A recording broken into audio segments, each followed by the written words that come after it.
जय सिया राम। हम लोग आज अपने इस वीडियो के माध्यम से मानव जीवन में का होने वाले तमाम प्रकार की गतिविधियों में जो समाज के अंदर चल रही हैं उसमें एक उचित और आदर्श जीवन कैसे बनाएं इसके लिए वार्ता करेंगे। कहते हैं व्यक्तित्व का निर्माण आदमी के सोच के माध्यम से होता है। जैसा हम सोचेंगे वैसा ही व्यक्तित्व का मेरे निर्माण होगा। व्यक्तित्व में इस बात को अवश्य ध्यान रखना चाहिए कि मेरा जीवन ऐसा हो जिसके माध्यम से कि हम समाज में कुछ अपने व्यवहार से, आचरण से, अपने कर्मों से लोगों को कुछ सीख दें, नसीहत दें और ऐसा एक आदर्श जीवन स्थापित करें जिसका लोग अनुसरण करें, चिंतन करें, उसको देख के सोचें कि क्यों न हम भी ऐसा कुछ करें। इसके लिए हमें क्या करना चाहिए, क्योंकि हम सुधरेंगे तो जग सुधरेगा और हम कब सुधरेंगे, क्या सुधरेंगे, इसकी समीक्षा स्वयं अपने आप में उसको करते रहना चाहिए। हमको दूसरा बताएगा, दूसरा हमको सिखाएगा तो हो सकता है हमारे अहम को, हमारे ईगो को ठेस लगेगी।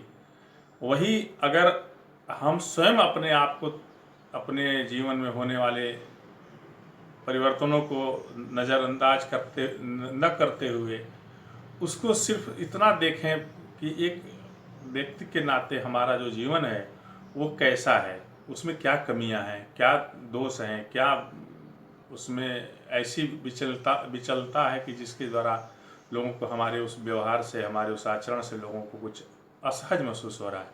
इनको दूर करने का प्रयास करें और इसको प्रयास करने के लिए जब हम सोचेंगे, जब हम करेंगे, तभी हमारे जीवन में कुछ ऐसा आदर्श चीज़ें उत्पन्न होंगी कि जो अन्य के लिए अनुकरणीय होगी, अन्य के लिए ग्राह्य होगी।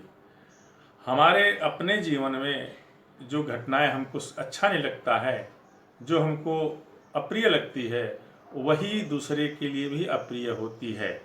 इस बात को जान के ही और इस बात को मान के ही हम व्यवहार करें दूसरों के प्रति।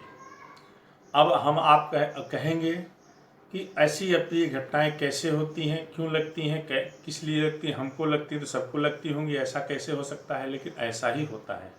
हो सकता है हमको जो कुछ अच्छी लगती हों वो दूसरे को उतनी अच्छी नहीं लगती हों जितनी हमको अच्छी लगती हैं। इसलिए शास्त्रानुकूल, धर्मानुकूल, लोकानुकूल और समाज के अनुकूल व्यवहार होना चाहिए।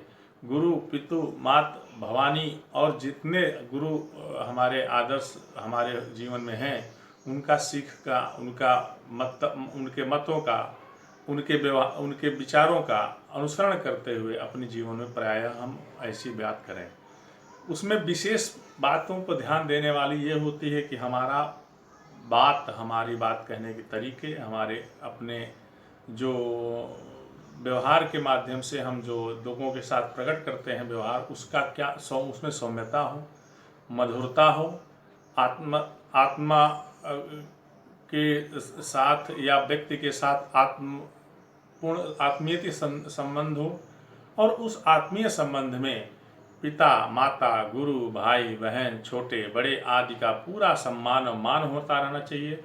आचरण, व्यवहार और कर्म से हमारे जीवन में कुछ ऐसा न होने पावे जिससे कि समाज में हमें अपनी निगाहें नीचे करनी पड़े। यह तो बड़े बुजुर्ग कहते ही आए हैं, लेकिन कर्म से, वचन से और वाणी से हम दूसरे को सुख अगर दे देते हैं तो वही एक बहुत बड़ी सीख है, वही एक बहुत बड़ा आधार होता है अच्छे व्यवहार का। कहते हैं दुख के समय में अच्छे बोल देने से अगले का दुख भले कम न हो, लेकिन उसके मन में संताप और उसके मन में जो दुख है उसकी ताप कुछ कम हो जाती है। अच्छे बोलने से वाणी ऐसी बोलिए मन का आपों को शीतल के, अपने को शीतल के आपों शीतल होए, दूसरों को भी जो शीतलता प्रदान करे, अपने को भी शीतलता प्रदान करे, ऐसी वाणी बोलनी चाहिए।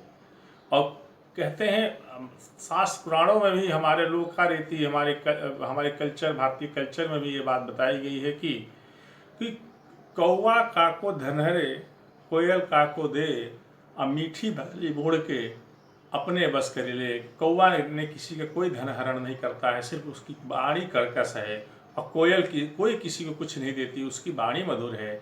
इसलिए वाणी मधुर होने के कारण वह कोयल जो है सबके मन को हरण कर लेती है, और कौआ को देखने मात्र से लोग भगा देते हैं। इसलिए सबसे पहला प्रयास ये होना चाहिए कि हमारी वाणी मधुर हो, मेरा आचरण शुद्ध हो, मेरा व्यवहार शुद्ध हो, और हमारे जीवन में लोक मंगल का ध्यान रहते हुए मेरी सारी जीवन की गतिविधियाँ हों।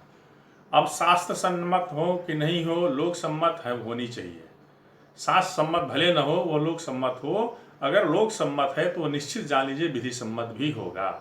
इसलिए विधि को ध्यान में रख के, लोगों को ध्यान में रख के, शास्त्र को ध्यान में रख के मृदुल स्वभाव के साथ हमें अपने जीवन जीना चाहिए। इस बात को अपने आचरण में, व्यवहार में, जीवन में उतार लेना चाहिए। यही हमारे आपके जीवन में एक सुपंथ का निर्माण करेगा और एक सुंदर वातावरण का निर्माण करेगा। समाज में हमारे आपके लिए एक बढ़िया और मंगलकारी वातावरण का निर्माण होगा। इसी के साथ हम हमारी वाणी को विराम देते हैं। जिन भाइयों ने हमारे इस चैनल को सब्सक्राइब नहीं किया है, कृपया करके उससे अनुरोध है कि इस चैनल को सब्सक्राइब कर लें। धन्यवाद। जय श्री राम।